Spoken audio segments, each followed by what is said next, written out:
سب سے پہلے تو شعبان المعظم کی فضیلت، اس کے اوپر ہم ڈسکشن کرتے ہیں خصوصاً روزوں کے اعتبار سے. تو اس حوالے سے صحیح بخاری اور صحیح مسلم کی متفق علیہ حدیث ہے. سیدہ عائشہ سلام اللہ علیہا کہتی ہیں کہ اللہ کے محبوب صلی اللہ علیہ وآلہ وسلم رمضان کے سوا کسی اور مہینے میں کثرت سے روزے نہیں رکھتے تھے سوائے شعبان کے. یعنی رمضان کا تو پورا مہینہ ہوتا تھا، اس کے علاوہ سب سے زیادہ روزے جس مہینے میں رکھتے تھے وہ کون سا مہینہ ہوتا تھا؟ شعبان کا.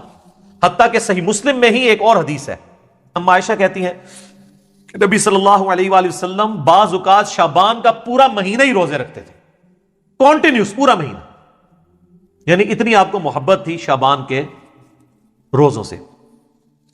حتیٰ کہ بخاری اور مسلم میں ایک حدیث ہے، سیدہ عائشہ کہتی ہیں رمضان کے مہینے میں میرے جو روزے پیریڈز کی وجہ سے، حیض کی وجہ سے چھوٹ جاتے تھے نا، تو مجھے پورا سال موقع نہیں ملتا تھا کہ میں روزوں کی قضا دوں سوائے شعبان کے، کیونکہ شعبان میں نبی صلی اللہ علیہ وآلہ وسلم خود روزہ رکھتے تھے تو مجھے موقع مل جاتا تھا کہ میں اپنے روزوں کی قضا کر لیتی تھی.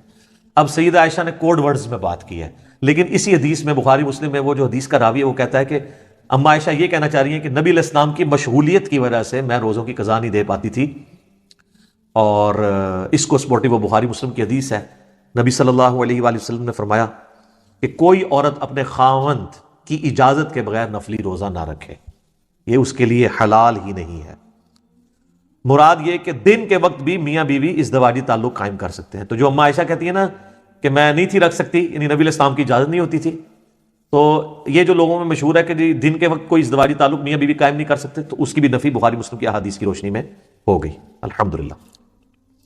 اب یہ روزے رکھنے کی وجہ کیا تھی؟ اس کو سپورٹیو وہ حدیث ہے شعبان کے حوالے سے، سنن نسائی میں انٹرنیشنل نمبرنگ کے مطابق 2359 کہ اسامہ ابن زید کہتے ہیں کہ ہم نے نبی علیہ السلام سے پوچھا اے اللہ کے محبوب صلی اللہ علیہ وآلہ وسلم، ہم نے آپ کو شعبان کے مہینے میں اتنے کثرت سے روزے رکھتے ہوئے دیکھا ہے کہ رمضان کے سوا کسی اور مہینے میں اتنے روزے نہیں رکھتے، تو اس کی وجہ کیا ہے؟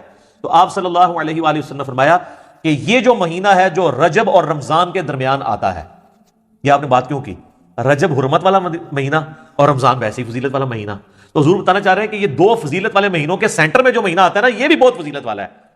یہ جو مہینہ رجب اور رمضان کے درمیان آتا ہے، لوگوں کی اکثریت اس کی عظمت سے غافل ہے، جبکہ یہ ایسا مہینہ ہے کہ جس میں نامہ اعمال اللہ کے حضور پیش ہوتے ہیں، اور میری خواہش ہے کہ جب میرا نامہ اعمال پیش ہو رہا ہو تو میں روزے کی حالت میں ہوں. اچھا، اس سے یہ بات پتہ چل گئی کہ یہ بڑا اچھا موقع تھا کہ اللہ کے نبی کہہ سکتے تھے کہ 15 شعبان کی جو رات ہے نا، شب برات، اس رات میں نامہ اعمال پیش ہوتے ہیں، تو پھر ایک ہی روزہ رکھنا پڑتا. آپ پورا مہینہ رکھ رہے ہیں، کسی بھی وقت پیشی ہو سکتی ہے. یہ بھی اس بات کو سپورٹیو ہے، یہ والی حدیث. اچھا، یہ جو نامہ اعمال پیش ہوتے ہیں نا، تو صحیح مسلم میں اور جامعہ ترمذی میں حدیث ہے، نبی علیہ السلام نے فرمایا کہ ہر پیر اور ہر جمعرات کو بھی نامہ اعمال اللہ کے حضور پیش ہوتے ہیں. سال میں پیش ہوتے ہیں شعبان کے مہینے میں، ہفتے میں 2 دن پیر اور جمعرات. حتیٰ کہ مسلم شریف میں حدیث ہے نبی علیہ السلام تو پیر اور جمعرات کا روزہ بھی رکھتے تھے اسی وجہ سے. اور ایک اور وجہ تھی جو مسلم شریف میں ہی آتا ہے، جب پوچھا گیا آپ پیر کا روزہ کیوں رکھتے ہیں تو آپ نے فرمایا فیہ ولدت و فیہ انزل علیہ، اس دن میں پیدا ہوا اور اس دن مجھ پہ پہلی وحی نازل ہوئی. یعنی جشن ولادت مصطفیٰ صلی اللہ علیہ وآلہ وسلم اور جشن نزول قرآن، یہ دونوں نبی علیہ السلام مناتے تھے. صحیح مسلم میں یہ حدیث موجود ہے، پیر کا روزہ رکھے. تو یہ ہفتے میں 2 دن نامہ اعمال، کون کون سے دن؟ پیر اور جمعرات. اچھا، روزانہ بھی نامہ اعمال پیش ہوتے ہیں سر؟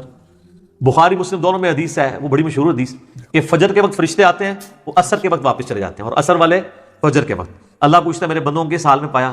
تو کہتے ہیں جب گئے تھے فجر پڑھ رہے تھے تو آئے تھے تو عصر پڑھ رہے تھے. دوسرے کہتے ہیں جب گئے تھے تو عصر پڑھ رہے تھے تو آئے تھے تو فجر پڑھ رہے تھے. تو روزانہ بھی 2 دفعہ نامہ اعمال پیش ہوتے ہیں. لہٰذا ان چیزوں کو مکس نہیں کرنا چاہیے. میں ساتھ ساتھ کلیریفائی کر رہا ہوں. آپ دیکھیں آپ کتنے اہم ہیں.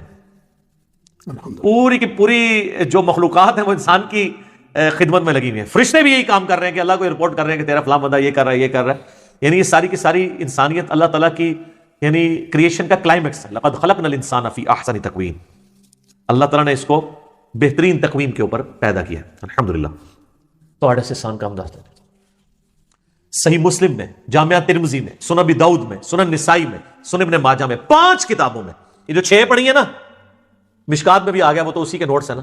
یہ جو آپ کے سامنے 7 کتابیں پڑھی ہیں، اس میں سے صرف بخاری کو نکال دیں، باقی ساری کتابوں میں حدیث ہے انکلوڈنگ صحیح مسلم کہ نبی علیہ السلام نے فرمایا جس نے رمضان مبارک کے روزے رکھے، اس کے بعد شوال کے 6 روزے رکھ لیے، وہ گویا ایسا ہے کہ اس نے زمانے بھر کے، پورے سال کے، پوری زندگی کے روزے رکھ لیے. الحمدللہ کتنی بڑی آسانی ہے. اور اس میں یہ بھی شرط نہیں ہے کہ آپ نے ساتھ ہی شروع کرنے ہیں، اور یہ بھی شرط نہیں کہ ایک ساتھ رکھ لیں باقی بعد میں رکھ لیں. پورے مہینے میں جس وقت مرضی رکھ لیں. ساتھ رکھنے کا یہ فائدہ ہوتا ہے، ایک روٹین بنی ہوتی ہے تو رکھے جاتے ہیں. الحمدللہ میں جب سے بالغ ہوا ہوں، روزے رکھ رہا ہوں. ہم ساتھ ہی کوشش کرتے ہیں کہ یہ روزے مکمل کر لیجیے، تاکہ یہ پورے مہینہ 3 روزے نہیں رکھ سکتے تو یہ 6 روزے رکھ کے تو ہمیشہ کے روزوں کا ثواب کمائے. اچھا، یہ بعض لوگ پریشان ہوتے ہیں کہ یار مشقت کم ہو رہی ہے، ثواب زیادہ، یہ کیسے پاسبل ہے؟ سر، اللہ تعالیٰ نے نبی علیہ السلام کو ہر طرح کے لوگوں کے لیے پیغمبر بنا کے بھیجا ہے. آسانیاں بھی رکھی ہیں. ایک آپ کو اور بڑی آسانی بتاؤں جو میں اس کو آج فیل کر سک رہا ہوں. میری سالوں روٹین تھی، یہ میں کوئی تکبر کے طور پہ نہیں بتا رہا، صرف سمجھانے کے لیے. فجر سے اشراق تک مسجد میں بیٹھنے کی ایک بڑا پرسکون وقت ہوتا ہے، بندہ اذکار کر لیتا ہے. لیکن جب سے یہ آپ کو پتہ ہے دعوت کے والے سے ازمائش شروع ہوئی ہے تو اب تو یہ امپاسبل ہو گیا. تو ہمارے لیے پھر وہ آسان وظیفہ ہے. صحیح مسلم میں حدیث ہے، سیدہ جویریہ نبی علیہ السلام کی بیوی، نبی علیہ السلام ایک دفعہ، آپ کی بھی عادت تھی، صحیح مسلم شریف میں ہی آتا ہے، آپ علیہ السلام مسجد میں بیٹھے رہتے تھے حتیٰ کہ سورج انتہائی بلند ہو جاتا، اور صحابہ کے الفاظ ہیں کہ آپ مجلس کیا کرتے تھے. میں نے اسی سے اپنی نام مجلس رکھا تھا. مجلس نمبر 1 میں نے حدیث بھی بتائی تھی مسلم شریف کی. اور اس دوران ہم زمانے جاہلیت کے واقعات کو یاد کر کر کے نا ہنسا کرتے تھے. نبی اسلام ہمارے ساتھ مسکرا دیتے تھے کہ اسی فلانے دربار تے دیگاں چڑھا دے سا. آج کے دور میں اس وقت بتوں پہ چڑھائی جاتی تھی نا، تو حضور بھی وہ کہتے تھے شکر اللہ نے ہمیں ہدایت دی. تو صحیح مسلم ایک حدیث ہے کہ نبی علیہ السلام ایک دفعہ نماز پڑھ کے، آپ کو کہیں کام تھا، آپ گھر آئے، پھر کہیں گئے، تو جاتے وقت آپ نے دیکھا کہ سیدہ جویریہ آپ کی بیوی جو ہے وہ مصلی پہ بیٹھی ہیں. آپ کافی دیر بعد واپس آئے، سورج کافی بلند ہو چکا تھا. تو آپ نے کہا تم صبح سے ابھی تک بیٹھی ہو؟ کہا رسول اللہ. فرمایا دیکھو تم صبح سے بیٹھی ہو اور میں نے تمہارے آنے کے بعد 4 کلمات 3 دفعہ پڑھے اور مجھے تم سے زیادہ ثواب مل گیا. کہا رسول اللہ کون سے؟ فرمایا سبحان اللہ وبحمدہ عدد خلقہ ورضا نفسہ وزنۃ عرشہ ومداد کلماتہ. سبحان اللہ وبحمدہ کے ساتھ یہ 4 کلمات، یہ 3 دفعہ پڑھنے ہیں. صبح شام کے اذکار میں بھی ہم نے ڈالی ہوئی حدیث صحیح مسلم کی. تو مجھے اس سے زیادہ ثواب مل گیا. اچھا مجھے بتائیں، نبی علیہ السلام کوئی نعوذ باللہ سست تھے دعوت کے حوالے سے، دین کی پریکٹس کرنے کے حوالے سے؟ تو اگر حضور علیہ السلام کو یہ ثواب مل رہا ہے تو مجھے آپ کو کیوں نہیں ملے گا؟ Point to be noted. وہ تو ڈیڈیکیٹڈ تھے نا دین کے لیے، وقف تھے نا، اللہ کے پیغمبر تھے. اگر یہ سب کچھ ہونے کے باوجود وہ بھی یہ سکپ کریں اور ان کو ثواب ملے، ہم تو پھر بھی اپنی دنیاوی کمزوریوں کی وجہ سے، مجبوریوں کی وجہ سے یہ اہتمام نہ کر سکیں تو ہمیں تو بدرجہ اولیٰ مل جائے گا، تو یہ ثواب اس سے زیادہ ثواب مل جائے گا. تو یہ اللہ تعالیٰ نے آسانیاں رکھی. میں نے اس لیے بتایا کہ وہ شوال کے 6 روزے 3 روزوں کے ایکویلنٹ کس طرح بن جائیں گے، ہر مہینے کے 3 روزے، تو یہ اللہ تعالیٰ نے آسانیاں رکھی ہوئی ہیں، آپ کو ثواب مل جائے گا. صحیح مسلم شریف میں حدیث ہے نا، تم میں سے کسی کی استطاعت ہے کہ وہ 3 قرآن روزانہ پڑھ لے ایک شب میں؟ صاحب نے کہا یہ کون کر سکتا ہے؟ تو صوفیاء ہی کر سکتے ہیں. یعنی میں آج کے دور میں بات کر رہا ہوں. تو اب 3 قرآن کے برابر آپ کو ثواب، 10 پاروں کے برابر ثواب ملتا ہے. اللہ سے اچھا گمان رکھے. بخاری مسلم حدیث ہے، میں اپنے بندے کے گمان کے قریب ہوں، جیسا ہوں میرے بارے میں گمان کرے تو انشاءاللہ ثواب تو ملے گا. یہ اللہ تعالیٰ نے آسانیاں بھی رکھی ہیں. اللہ تو سب کہنا جی الحمدللہ. ایک حدیث ہے بخاری اور مسلم میں، ایک صحابی سے نبی علیہ السلام نے سوال کیا، اصمت من سرر شعبان، کیا تو نے شعبان کے سرر کا روزہ رکھا ہے؟ تو انہوں نے کہا نہیں یا رسول اللہ. تو آپ نے فرمایا اب جب رمضان گزر جائے تو شوال کے مہینے میں 2 روزے رکھ لینا. اچھا، یہ سرر کا جو لفظ استعمال ہوا ہے نا، اس کا معنی عربی میں کنارہ بھی بنتا ہے، اردو میں بھی آپ سرا، سرر، اور سینٹر بھی بنتا ہے. اس حدیث میں کلیئر نہیں کہ نبی علیہ السلام کس روزے کی بات کر رہے تھے، پہلے اشرے کا آخری روزہ یا آخری اشرے کا آخری روزہ یا درمیانے کا آخری روزہ یا درمیان والا روزہ، کون سا؟ اس کو سپورٹیو ایک حدیث ہے صحیح مسلم میں 2745 انٹرنیشنل نمبر کے مطابق.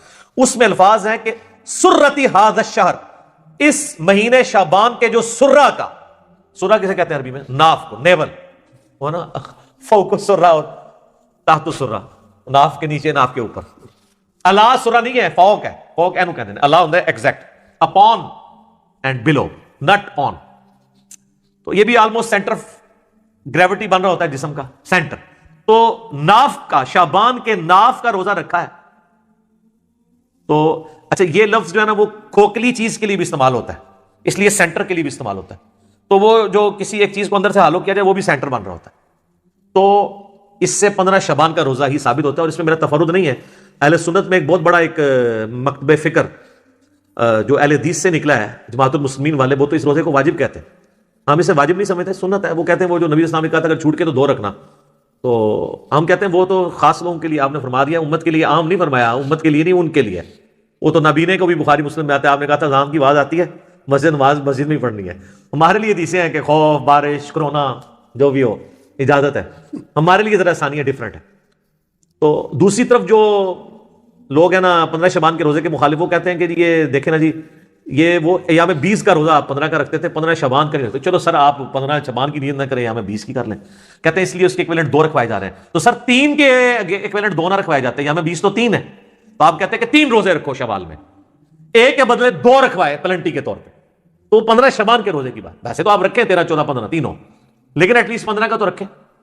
ہماری تو کوشش ہوتی ہے کہ رکھا جائے، روزہ رکھا جائے، ثواب اس کی فضیلت حاصل کی جائے، نبی علیہ السلام کا پسندیدہ ہے. اب میرے بھائیوں ایک اور حدیث جو جامعہ ترمذی میں اور سنن ابن ماجہ میں موجود ہے کہ نبی علیہ السلام فرمایا کہ جب شعبان کا نصف گزر جائے تو پھر کسی کے لیے جائز نہیں کہ وہ روزہ رکھے.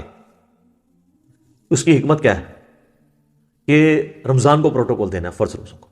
اس حدیث سے بھی پتہ چلا کہ وہ جو سرے کا روزہ تھا نا، سرر شعبان، وہ آخری اشرا تو نہیں بنتا، کیونکہ 15 کے بعد تو آپ اجازت نہیں دے رہے روزہ رکھنے کی، 15 تک اجازت ہے. تو پھر سرا 15 بن گیا، کیونکہ اگلے 15 میں تو اجازت نہیں ہے. البتہ ایک ایکسیپشن ہے، بخاری مسلم میں حدیث ہے، نبی علیہ السلام فرمایا کوئی شخص شعبان کے آخری 2 دن رمضان سے 1-2 دن پہلے روزہ نہ رکھے سوائے اس شخص کے جو پورا شعبان ہی روزے رکھ رہا ہو، اس کو اجازت ہے کہ وہ رکھ سکتا ہے. باقیوں کے لیے 15 آخری روزہ ہے،